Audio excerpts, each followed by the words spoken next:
एक बार गुरु अग्रदास जी बैठे हरि के चिंतन में, सखी भाव धरि सेवा करते, मगन हुए मन ही मन में। श्री नाभाजी पंखा लेकर गुरु की सेवा करने लगे, भक्ति भाव की शक्ति धार के गुरु के मन को पढ़ने लगे। सखी रूप में देखा गुरु को, सेवा में सिया राम की, पुष्पों का श्रृंगार सजाया, लगी रटन हरि नाम की। गुरु शिष्य थे मगन, अचानक सारा दृश्य बदल गया। डूबती नैया देख ध्यान में, सद्गुरु का मन मचल गया। गुरुदेव! बार बार कोशिश की फिर से, ध्यान लगा सिया राम का, फिर भी डूबती नैया दिखे, रहा न मन कुछ काम का।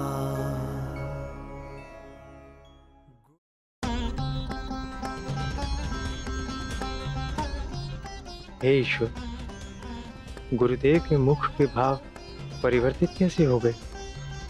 अवश्य ही कुछ कठिनाई। मैं गुरुदेव के हृदय में प्रवेश करके देखता हूँ।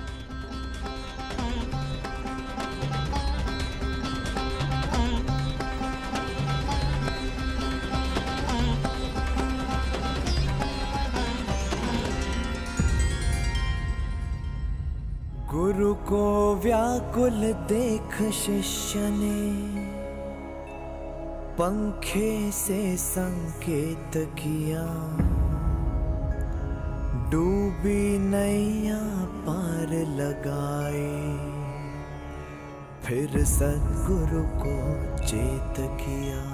गुरुदेव, शीघ्रता कीजिए। प्रभु श्री राम कब से आपके समक्ष माला डलवाने के लिए शीश झुकाए खड़े हैं। आपकी प्रतीक्षा कर रहे हैं गुरुदेव। शीघ्रता कीजिए गुरुदेव, शीघ्रता कीजिए।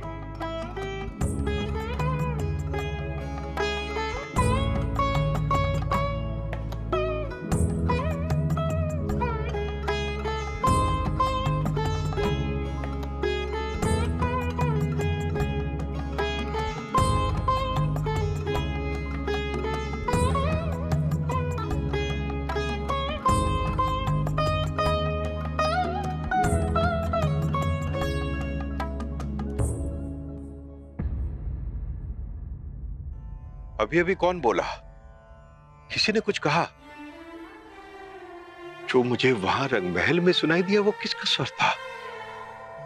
गुरुदेव, ये स्वर आपके उसी दास का है जिसे आपने अपनी शीत प्रसादी देकर पाला है।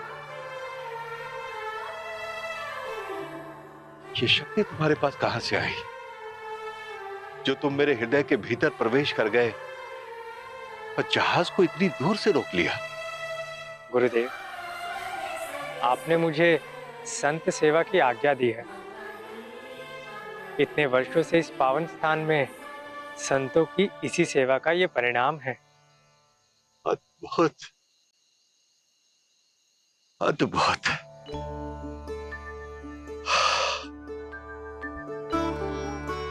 आज तुमने मुझे एक बहुत बड़ी चिंता से मुक्त कर दिया पुत्र। कैसे चिंता गुरुदेव? नाभा,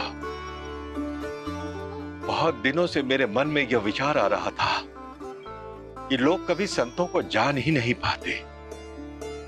बाहरी क्रियाओं को देखकर कोई उन्हें पहचान ही नहीं पाता। क्योंकि संत तो दोहरा जीवन जीते हैं, एक बाहरी जीवन और दूसरा भीतरी जीवन। इसलिए बाहरी प्रक्रियाओं को देखकर कोई उन्हें पहचान ही नहीं सकता। मैं बहुत दिनों से सोच रहा था कि कैसा होता होगा संतों का यह आंतरिक जीवन, जिससे यह सारा संसार सदा अनभिज्ञ ही रह जाता है। और तब मन में विचार आया कि मैं इन महान संतों और भक्तों की एक जीवन गाथा लिखूंगा, जिसे मैं लोगों तक पहुंचाऊंगा।